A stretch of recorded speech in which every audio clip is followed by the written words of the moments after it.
இன்றைக்கி எங்கள் அண்ணியோட முந்திரி தோப்புக்கு தான் வந்திருந்தோம். நிறைய முந்திரி பழம்லாம் கொத்து கொத்தாக காய்ச்சி தொங்கிட்டு இருந்தது. அதெல்லாம் பச்சை முந்திரி கொட்டை நிறைய காய்ச்சி தொங்கிட்டு இருந்தது. அதெல்லாம் பார்த்ததும் என்னோடய ஹஸ்பண்டுக்கு அந்த பச்சை முந்திரி கொட்டையிலேருந்து பருப்பு எடுத்து நான்வெஜ் சமைச்சா ரொம்ப பிடிக்கும்.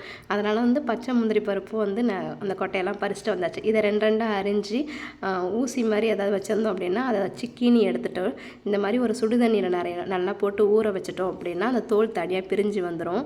அதை பார்த்ததுமே வீட்டுக்கார் நான்வெஜ் மட்டன் எடுத்துகிட்டு வந்துட்டார். கிரேவியெல்லாம் ரெடி பண்ணிவிட்டு பச்சை முந்திரி பருப்பு போட்டு கிரேவி வச்சாச்சு.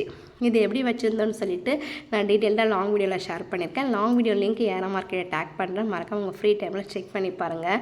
இந்த மாதிரி பச்சை முந்திரி பருப்பு கிடச்சிச்சு அப்படின்னா அதில் நான்வெஜ் கூட சமைச்சிங்கன்னா உங்களோட டேஸ்ட் ரொம்ப ரொம்ப நல்லாயிருக்கும்.